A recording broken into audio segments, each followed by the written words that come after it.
I'm Ryan. Some people say raising the minimum wage is nothing more than charity. I'm Ryan. Some say it's just not feasible. We'll discuss whether they are drunk or sober when we return. You know, Betty White really is the greatest Golden Girl. Choosy parents choose Jif. He's so mean. He really is.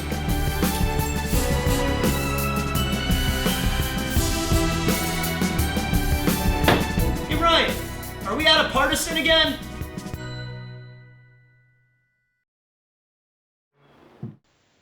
Minimum wage defeats the purpose of capitalism. Drunk or sober? I'll lead off again. It's kind of drunk. Okay. But yeah, minimum wage does defeat the purpose of capitalism. Mm-hmm. So here's the deal. People are confused about what that means. Okay. Because people think capitalism is much broader than it really is. Or they think it's specifically more broad than it is.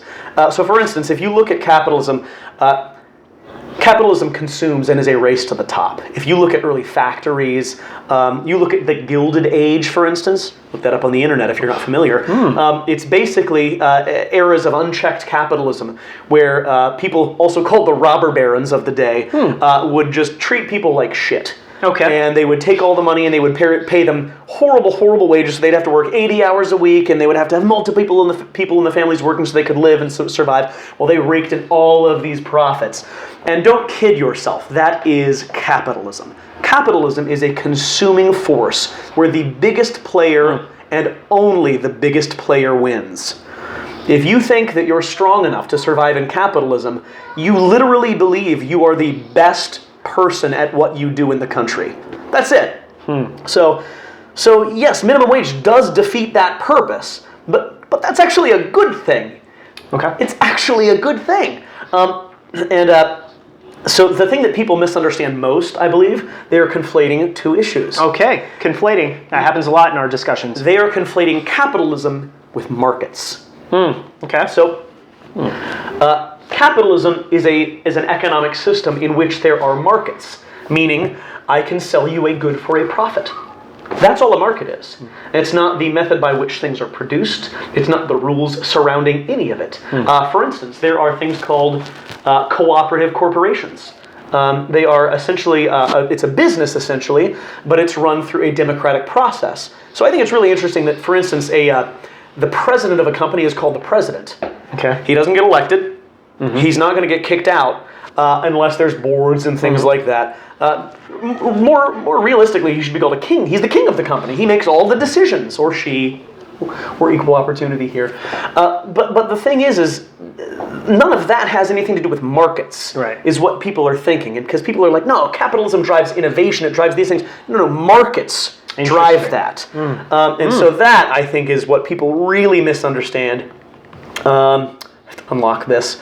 And my last thing, also one of the things about minimum wage, because we as a country have decided that we won't let people starve. We're not going to let you starve in the street. We're not going to let you die in the street. If you don't have enough money to make ends meet, we're going to give you some money for food stamps, or we're going to help you buy a place to live or something like that. Raising the minimum wage actually takes the cost of the business's management and the cost of the business off of the taxpayer and puts it onto the business. So for instance, let's say you're working at McDonald's and you make $5 an hour. That's obviously not enough to live, so you're going to need government subsidies, whatever. I'm paying for that even if I don't shop at McDonald's. Right. Whereas if you make $15 an hour, and let's say we're going to assume that's enough to live, right? Yep. You make $15 an hour. What that means is that's enough to live on. So me as a taxpayer, if I don't shop at McDonald's, if I don't buy their food, it means I'm not paying your salary. It means the people who shop at the business are the ones paying your salary. And isn't that the way it's actually supposed to be? I believe it is. Interesting. Yeah, it's fun. Next round. So, yeah, I think this is pretty drunk. Not as drunk as similar things that we've talked about. Previous points, really. But, so I'm going to get on my soapbox. I'm going to jump on your capitalism bandwagon here. And what I'm going to say is, if you believe in America, I don't think you can believe equally anyway in capitalism. I think we've confused or made America and capitalism analogous or analogous, depending how you like to pronounce words. I go with the G. Okay, but it's an analogy, right? So we've confused the two. And what I mean by that is if you think about what makes America great, so there's a lot of talk about let's make America great again. So what makes America great? And I would say what makes America great is its people. All right, so I've kicked around the idea that's the Constitution, it's its ideals. And yes, those are amazing and we should uphold those. But what makes America great is our commitment to those ideals. So without the people, we don't have a commitment to this ideal. You don't even have the ideals to start with if you Right. don't have those people. Absolutely correct. So it's the people that make America great. All right, so if you believe in the people, to your point, you can't equally believe in capitalism. Because as you said, capitalism believes there can be only one winner. And we've confused what we practice today in America as pure capitalism. We say we're capitalistic. No, not entirely. We do have some tendencies, Absolutely. but we're not purely capitalistic. And I'll give you examples. So, to your point again, you said there can be only one. That's because the person with the most wealth, they can undercut everyone. They can steal your idea. They can make it better. They can make it faster, and they can sell it more cheaply than you could because they have the wealth. Now, we tell ourselves that, oh no, capitalism's about opportunity. Well, it's only about opportunity when we all start at the exact same point in time. But over 30 years ago, I was born, and my family had so much money. We had more money than some. We had less money than others. Just by that, we are in different circumstances and have greater opportunity than some and less opportunity than others. We're not starting on equal footing. So this idea of opportunity doesn't exist in capitalism where we are today. So there can be only one. So what did we do about that? Well, let's say you're a big fan of copyright and patent laws. Yeah. Yeah, that keeps that big company from stealing your ideas, making them better, making them faster, and selling it for more cheaply than you. No, they have to pay you money for that. That's not capitalistic. Not at all. No, we also believe in small businesses here in America, but as we talked about, there's no reason for a small business to exist. We already have a big business that can provide it to the public for cheaper than you ever could. But no, we make rules and regulations, and we give you an opportunity to have your business exist.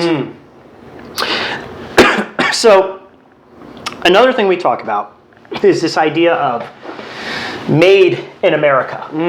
All right, that's huge right now. It's real big. But what does made in America mean? Does it mean made on American soil? No. I mean, why? What good is something made on American soil if it's not made by Americans?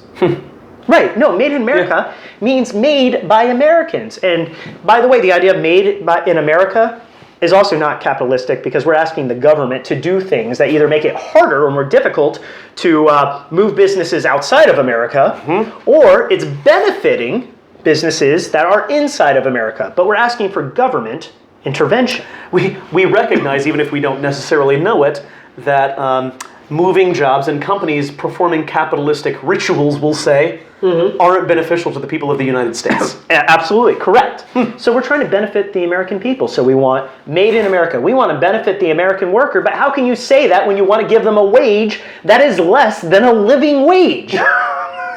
What does that even mean? Hey, you know what? We're looking out for you. We're going to give you a job. We're going to pay you $1 an hour for that job. You're welcome. No, we care about the American worker. You can't believe in capitalism and Americans at the same time. Last call. Cheers. Cheers. Madam Brewmaster, next talking point.